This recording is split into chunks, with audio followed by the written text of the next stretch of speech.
Arena Singleton in Standard. It is one of my favorite formats, and until we get Brawl in MTG Arena, it's the closest that we're going to get to playing Commander online. I've played the format a lot, and today I want to talk to you about my favorite cards in green and the strategy that I take when I play the color.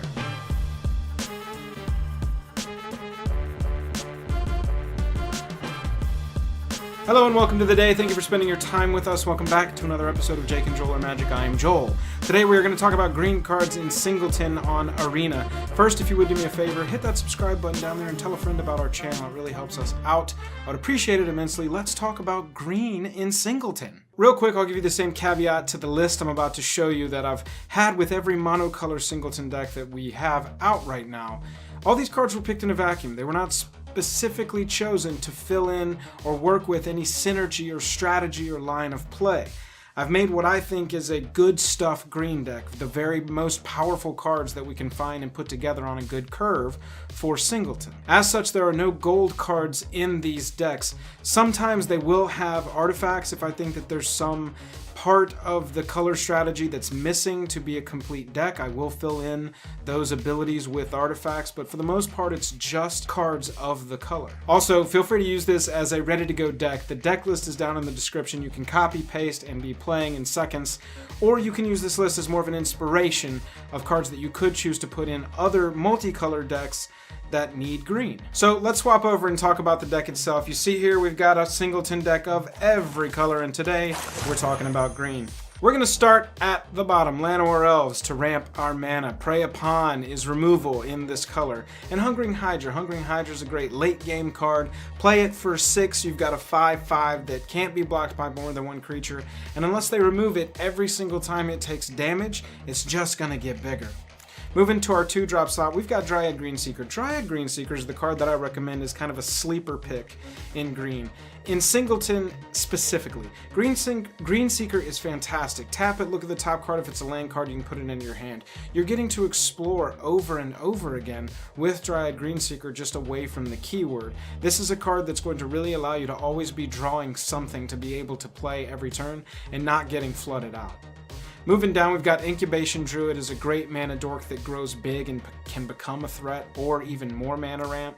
Crawl Harpooner is going to keep flyers out of the air against us. Flyers, you'll see as we move through the rest of the deck, are a thing that I've specifically built against because there aren't a great amount of fantastic flyers in green, and so we want to make sure to keep the skies clear. Merfolk Branchwalker, it's an explore creature that everybody plays, you know it. Broken Bond, destroy an artifact or enchantment, and you get to put a land from your hand onto the battlefield. It's versatility. I like versatility in Singleton. You'll see that as we move through the rest of this, and if you watch any of the other monocolor deck techs that we've already got. Plummet, straight up, instant speed, 2 mana, destroy target creature with flying. Sorry, Lyra Darnbringer, you're not invited to this party. Rabid Bite, again, fight in green is kind of our removal strategy for non-flyers specifically, and so I run effects like this, especially one-sided. Rabid Bite is target creature you control deals damage equal to its power to target creature you don't control, so they're not fighting. You don't have to necessarily take the damage back. Reclamation Sage, versatile creature ETBs, destroy an artifact or enchantment. Jade Light Ranger, fantastic explorer creature, can get big or filter those lands into your hand so you're drawing threats. Steel Leaf Champion, can't be blocked by 2 or less power creatures, and it's a 5/4 for 3. If this can hit on curve, it's solid. If it hits off curve, it's still a pretty solid creature that they're going to have to block with something larger. It can't just get chunked. Blanchwood Armor. Are you kidding me? In a deck that runs almost all forests except for 1 land, 23 forests, Blanchwood Armor is huge. You put this on any creature and it's going to immediately become a threat. Crushing Canopy, versatility. Either destroy a creature with flying or destroy an enchantment. Oaken Form, again, grow the creatures that you've already got. If your Hungering Hydra or your Llanowar Elves or your Incubation Druid is just not cutting it, make it bigger. Maybe that'll help. Sagittarius Valley, again, destroy target creature with flying, and it deals 1 damage across the board, so it can be good against token strategies. Sylvan Awakening. Sylvan Awakening is one that I could say is a first cut if you want to put some other card that you really love in this deck. This one is more of a fun card. If you're late in the game, you've got 10 lands out, they're down to 6 or what have you. Maybe if you play this, you make all of your lands 2/2s and just swing with every creature you've got, you can possibly get there. You really want to make sure that you don't get settled or wreckaged when this is happening. Chaos Wand. Now, I've included Chaos Wand in here even though it's not strictly a green card, because I think that the color is lacking in a couple of areas as far as card draw or removal or mass removal, things like that. And Chaos Wand can, in a pinch, make up for it. It's a card that I just love. I love that it's a little lucky. I love that it's a coin flip. You don't really know what you're going to get when you reach into this box of chocolates. And so I put it in the green deck with full confidence that if we can activate it even once, we'll probably get some value off of it. And every activation after that is just gravy. Moving into our 4 costs, you'll see our average mana cost for this deck is higher, 3.7. At the 4 slot, we've got Goreclaw. It's going to make all of our power 4 greater 2 less to cast, and it's going to make them bigger and gain trample when they swing. Beast Whisperer is going to take the place of having no real card advantage in this deck. You'll see Karn and you'll see Vivien later. This is going to help us keep our hand full so that we don't run out of steam late. Nullhide Ferox is fantastic. Nullhide is going to be a huge threat that's got to be answered, or it's just going to beat in every turn. Guardian Project. Guardian Project absolutely sings in Singleton. Whenever a non-token creature enters the battlefield, if it doesn't have the same name as another creature you control or a creature card in a graveyard, your graveyard, draw a card. That's always going to be the case. This is Singleton we're talking about. Once you get this on the battlefield, if it doesn't get answered before you untap and cast a creature, you're in the money. You're just making card advantage back every time you play a creature. Karn is going to help us with card advantage in a color that doesn't really have a lot of it. Tendershoot Dryad is an absolute house. It's not that hard in Singleton to get a send, and essentially at the beginning of every upkeep, yours and your opponent's, you're going to be making a 3/3 creature. That adds up very, very quickly and becomes very difficult for the opponent to deal with. Same kind of thought process with Biogenic Ooze. Biogenic Ooze is going to make a lot of oozes for you. It's a great mana dump late in the game, and it's going to make those oozes bigger as long as it's not answered. Gigantosaurus, because why not play a 10/10 in a deck that runs only forests? You're not going to have trouble hitting 5 green mana by turn 5, and a huge 10/10 is something, again, they've got to answer it, or it's just going to keep beating in. Vivien Reid is not only going to deal with our artifacts, enchantments, and creatures with flying on the other side of the field that we don't want to see anymore, but it's going to be card advantage.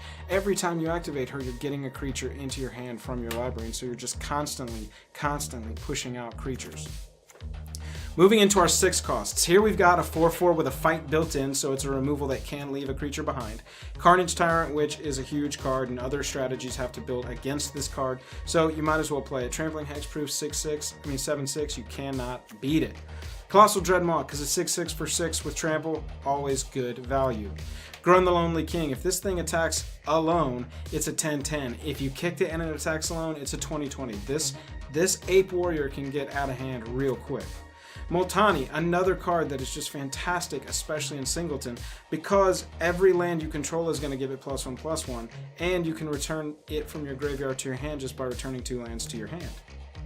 Bounty of Might. This is a great gotcha surprise card. If they leave your Llanowar Elf that's attacking through unblocked, suddenly in response we're going to make it a 9, we're going to make it a 10/10 Llanowar Elf, yeah, that might be game. This is the threat of this card existing always makes you want to chump block stuff against green. Behind that, we've got an aura that's essentially the same thought. On a turn where they can't answer the creature, putting this, making a creature 7/7, swinging through, this is the kind of thing that can catch your opponent off guard if you play it correctly.